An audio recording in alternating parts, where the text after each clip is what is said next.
Sa panahon ngayon hindi ko lang alam kung meron pa kayong makikitang ganito.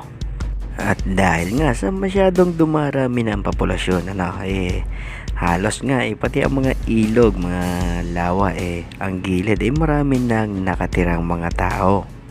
At dahil nga sa maraming nakatira syempre nandun na rin nabubuwang ingay at ang mga mahihiwagang nilalang lumalayo sila na lang ang nag-a-adjust, sila na lang ang lumalayo. Kaya nga hindi ko lang sigurado kung may makikita pa kayong ganito So ayun na nga, isa na namang matinding agimat ang pag-uusapan natin kapag kayo nakakuha nito. Halos hawak mo na isang napakatinding agimat. Iyon gang matatawag na pangkalahatang agimat at proteksyon. Kaya naman bago tayo magpatuloy mga kaibigan, kung kayo bago lang dito sa aking munting channel at hindi pa nakasubscribe, mag-subscribe ka na Pindutin mo na yung subscribe button at notification bell para isa ka rin sa unang makapanood kapag meron tayong bagong upload. So ayun na nga, wag na nating patagalin pa. Alam nyo na kapag kayo nakakita nito bukas, napakaswerte ninyo. Swerte sa pagkakaroon ng agimat sapagkat ito napakatinding agimat So paano naman kami magkakaroon na yan bro So ang gawin nyo lang sa Biyernes Santo pumunta kayo sa mga bukal, o kaya naman sa batis o ilog maaaring magabang ka doon ng alas 9 ng umaga hanggang alas 3 ng hapon. So ano iyang aabangan na iyan na arena kapag kayo nakakita ng kabayong maliit. Opo, kabayong maliit, ayun may kita nyo nangangabayo sa ibabaw ng tubig. Hindi siya lumulubog hindi katulad ng ibang kabayo. Siyempre bukod doon meron yung nakasakay na rin na maliit na tao. So kung malakas ang loob mo at madampot mo siya at makuha mo, magiging kaibigan mo na ito. At iyon na nga ang tinatawag na Caballero de Santiago. Kapag mayroong kaniyan napakalakas na ng agimat mo. Makakarating ka na mabilis sa iyong pupuntahan. Hindi ka rin tatamaan ng bala pagdating sa labanan. At kahit tagain ka, tutupi lang ang itak sa iyong katawan. So ito napakahusay na gamit na pamproteksyon at sa paglalakbay. At syempre hindi ka na rin tatalaban ng mga itim na mahika. Taglay mo na rin ang tagabulag upang hindi ka makita ng mga tao naghahanap sa iyo na may masamang tangka. So iyan napakaliit lang at kayang-kaya mong ibulsa. Mahusay itong agimat ng mga nanunungkulan sa bayan.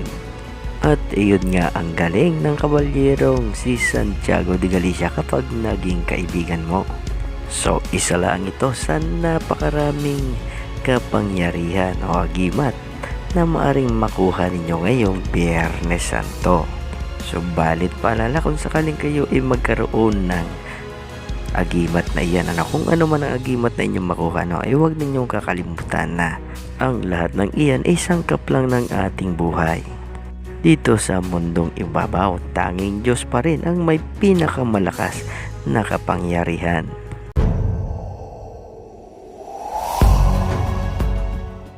Kapag nakakuha ka ng bulaklak na ito ngayong mahal na araw, swerte mo. Yun, magandang buhay na naman sa inyo mga kaibigan. Welcome back sa ating munting channel. Dalawang bulaklak ang pag-uusapan natin na maaaring maghatid sa inyo ng swerte kapag nakakuha kayo ngayong mahal na araw. Pero bago tayo magpatuloy, kung kayo bago lang dito sa aking munting channel at hindi pa nakasubscribe, pindutin mo na ang subscribe button at notification bell para isa ka rin sa unang makapanood kapag mayroon tayong bagong upload. So ayun, umpisa na natin, utag na natin patagalin pa. Alam nyo malapit na naman ang mahal na araw yung mga naghahanap diyan ng mga pampaswerte na mas mabisa kapag kayo nakakita ng ganda rin ngayong mahal na araw kunin ninyo.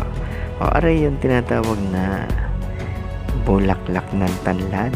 So aray yung isa sa maswerteng bulaklak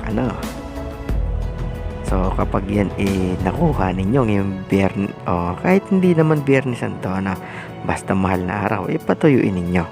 Patuyuin ninyo at iyan magaling na gamitin sa negosyo.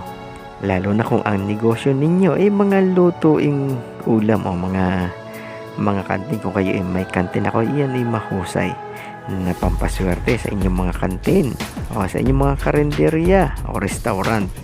So sa ganong mga paninda, mas magaling ang bisa ng bulaklak ng tanlad. Ganon din naman, nari yung pangalawang bulaklak na maswerte rin kapag nakuha ninyo ngayong mahal na araw, ari yung bulaklak ng kawayan na tinikan. So alam nyo na maraming uri ng kawayan, so alam nyo yung tinikan, ayun yung matibay na kawayan. So ayun may kita nyo may mga tinik, kaya nga tinikan. So ayun, kapag kayo nakakuha ng bulaklak noon itabi ninyo, patuyuin ninyo, at yun magagamit nyo sa negosyo. So kung ano man ang inyong negosyo mahusay iyon. So mahusay naman ang bulaklak ng tinikan na kawayan sa mga paninda na dry, yung mga dry goods na paninda. So ayan ang dalawang klase ng bulaklak na maaaring maghatid sa inyo ng swerte kapag nakakuha kayo ngayong mahal na araw. So yan parang mutya rin, huwag nyong ipagsasasabi kahit sa inyong kumare. Ibalot mo sa plastik at ibalot mo naman ng telang pula, saka ilagay nyo sa inyong mga tindahan. Pwede rin sa lagayan ng inyong mga benta. Samahan ng dasal, sipag at tiyaga upang ang bisa ay gumana. Yun! Araw na naman, maaring makakita kayo ng mga kakaibang pangyayari na hindi ordinary. Yung minsan mula ang makita at hindi mo papansinin sa una, subalit yun dyan kapag napag-usapan ay saka mula ang malalaman na may pertod pala. Ay di guys, sayang So ayun na nga, kapag kayo nakakita ng halimbawa kayo nakakita ng nag-aaway na ahas. So syempre malalaman mong sila nag-aaway kapag sila nagtutukaan, nagpupuluputan, ayun, naglilingkisan, at minsan nagpapagulong-gulong pa nga. Panooran mo. Panooran mo lang panooran mo sila hanggang sa sila matapos. So malalaman mong tapos na silang mag-away kapag ang isa doon hindi na halos gumagalaw. So mapapansin mo ang isa doon aalis, iyong nanalo, aalis iyon. So syempre kahit naman sila ahas, may puso rin sila, may puso ring mapagmahal, So ang gagawin niya kapag siya ay umalis, kukuha siya ng mga bagay na maaring ilagay niya doon sa kanyang napatay upang iyon ay muling mabuhay. So bubuhayin niyang muli yon. So ang una niyang gagawin kukuha siya ng mga dahon at yun ay ilalagay niya doon sa kanyang napatay na ahas. So aalis uli yon at pagbalik doon may dala na iyong bato. Maliit na bato na halos kasing laki ng bigas. So iyon ang tinatawag na mutya ng tawak o yung mutya ng ahas.